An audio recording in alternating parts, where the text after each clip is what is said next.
Welcome back. All right, first of two reviews, and remember the power rankings tonight will actually go live 6 in the morning Pacific and 9 in the morning Eastern. So just throwing that out there, just for people who may not know.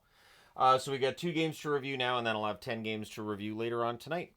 All right, starting things off with Calgary and Buffalo, and the Flames keep getting points, and I think this is really important. A team that has struggled to get the wins lately, but they're still getting points. So it's Vladar versus Luukkonen, and 1 minute and 11 seconds in, Buffalo scores on their first shot. It's Benson from Bryson and Power. He buries a loose puck in close. Huberdeau to Kuzmenko. There's a near miss there. Sabres press at 2.5 minutes. The shots on net are 2-0 Buffalo, 4.5 minutes in. Coronado then has a shot that's held.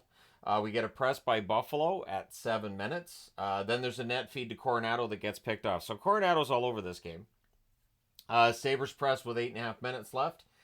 They're kept to the outside. Then there's a delay game call. That gives Buffalo a power play, and they score on it. It is Thompson with a one-timer on a good cycle. Darlene and Peterka with the assists at 13:37. It's 2-0 Buffalo. Flames press to respond. Ball gets denied. The shots are 6-4 for the Sabres with 5 minutes left. Things get pushy on a hold by Luukkonen. 3:02 left. The Flames get a power play. That was killed off. Really good penalty kill by Buffalo. They really don't give them much to look at. And the Flames press after it ends. So it's 2-0 for Buffalo after the first. Second period. Zari's denied on a 2-on-1 rush. Kuzmenko has a wrister. That's blocked. Much better start for Calgary in that second period. Flames draw a power play. Sharon Govich to Coronado. There's a near miss. We get back-to-back clears. That power play's killed off. So while Calgary had momentum going into it, it then gets killed off just the one shot on net. Shots are 4-1 Flames at 6 minutes. There's a post for Owen Power, and then there's a near miss for Malenstein as Buffalo's looking to extend their lead.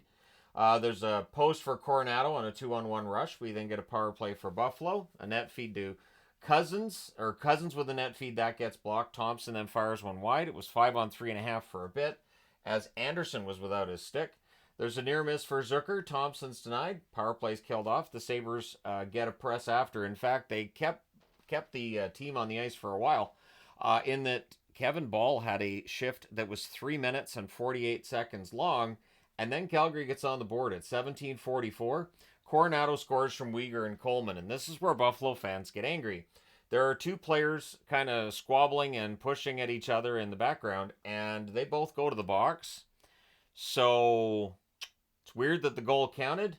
So we get 2 minutes of 4-on-4 right after. And DJ with just absolutely galaxy brain DJ move here of playing the Kurt Angle theme. And of course, if you've watched wrestling, you know that you chant, "You suck, you suck," and it worked. I thought it was funny. I had to throw that on the board. And the fans booed for a while after that goal because honestly, I'm torn on whether or not that should count. If there are penalties on the play, probably shouldn't have counted. But either way, I don't think that the two guys squabbling and pushing at each other in the background in neutral zone necessarily affects that goal. But again, I understand why the fans were booing in Buffalo.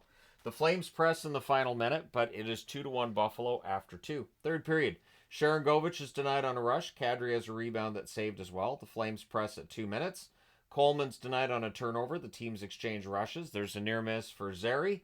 The shots are 3-1 Calgary. 4.5 minutes in. Good forechecking then by the Sabres. Tuck steals one, and then Vladar bails out his teammates by saving it and holding it.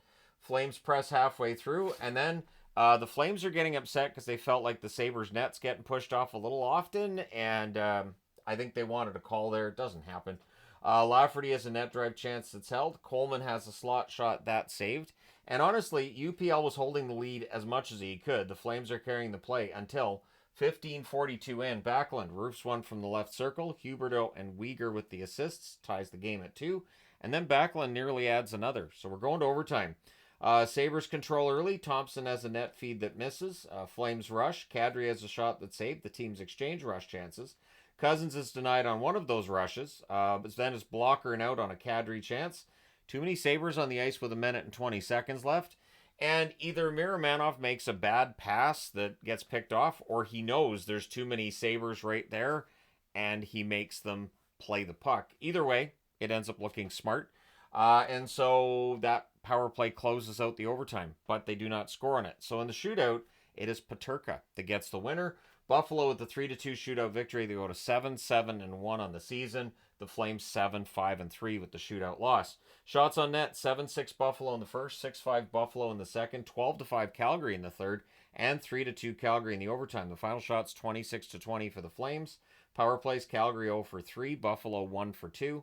The hits: 20-18 for Calgary. Vladar saves 18 out of 20. Luukkonen saved 24 out of 26. Had a very strong game. All right, and the other game, Dallas and Winnipeg. And honestly, I was rooting for the shutout.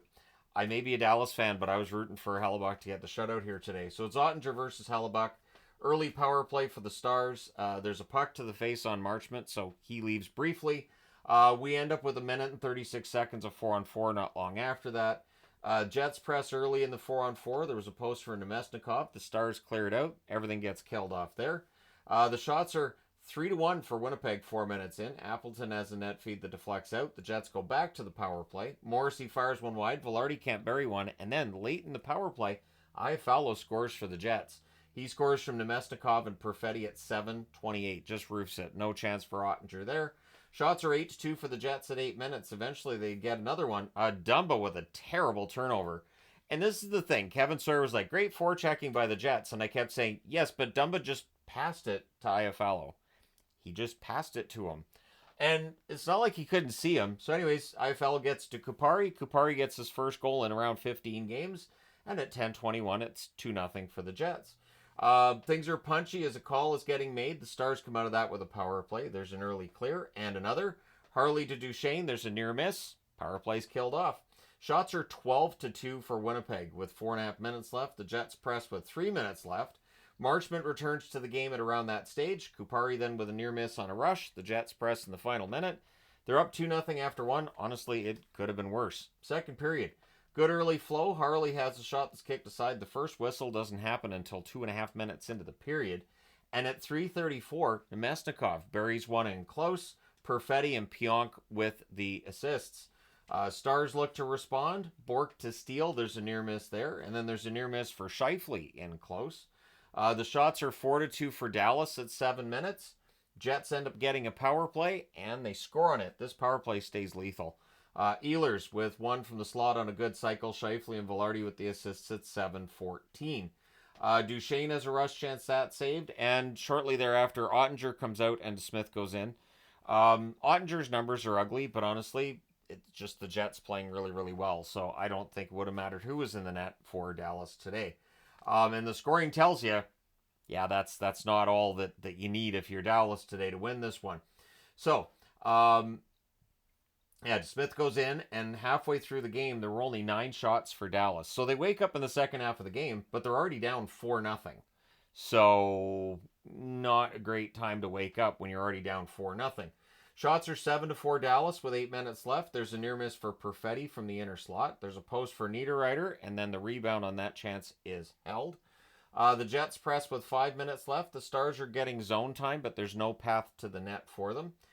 Strong Jets puck pressure in that second period. Really strong pressure overall. So it's 4-0 Winnipeg after 2, and just one question remained going into the third. Third period, there's a post for Perfetti via 3-on-2. Very few early whistles, which I figured, that favors the Jets. Stankoven can't bury one in close. His next opportunity is held. Things are pushy on a hold by Hellebuck, so we get some 4-on-4 out of that. Connor couldn't bury one in close. The Stars rush, and then we get 55 seconds of a 4-on-3 power play for the Jets. There's a near miss for Velarde. Puck's cleared out. Power play's killed off. No shots on net there. Things are pushy on a hold by Hellebuck. The Stars come out with a power play. Early clear. Then there's a kick save on Hintz. Marchment is absolutely robbed from the inner slot. Helly chance get going as the Jets do finish the kill. We then get a power play the shots are 10-4 Dallas at 9.5 minutes. The Jets have a 2-on-1 that gets broken up. Then there's a power play for the Jets. And as it's called, Ben has a fight with Lowry. Ben, it looked like, got an extra 10 minutes and thrown out of the game for whatever he said from the box on that play. Just a frustrating game for Dallas, really. So Ehlers has a shot that's blocked and cleared. Power play's killed off. We're down to 6.5 minutes left. They showed a graphic that at that point, too, with 4.5 minutes left. The shutout streak for Hellebuck was at 188 minutes and 20 seconds, and that broke the team record that was set by Pavlich way back in the day. Connor has a slot shot that's held with 3:24 left. The Stars get a power play. They had chances, and the Helly chance gets started up again. Crossbar for Dodonov, and then just after the power play ends at 18:38, Hintz scores from Harley. And so that is the first goal for Dallas, and that is the first time. This is now the first time that an NHL team's won 14 of its first 15 games. So that's a 14-1 record for the Jets. Now I can do a video on the Jets and not worry about jinxing them, right? I don't worry about jinxing them, but if I do a video and then Dallas beats them, people are like, see, that's what THG was thinking before the Dallas game, and then they lost. So yeah, Dallas 8-5 with the loss. Shots on net, 12-4 for Winnipeg in the first, 10-8 for Dallas in the second, and 19-5 Dallas in the third. Final shots, 33-25 for the Stars, which doesn't tell the story. Power plays, Dallas 0 for 4, Winnipeg 2 for 5, which does kind of tell the story. The hits are 14 apiece. Ottinger saved 11 out of 15 to Smith, saved 10 out of 10 in relief. Hellebuck saves 33 out of 34 and remains the best goalie in the league on the best team in the league, and the Jets are just rolling. So let me know your thoughts in the comment section below as always. Don't forget to hit like and subscribe in the event you may not have done so already. Thank you guys so much for all your support. I will talk to you again soon.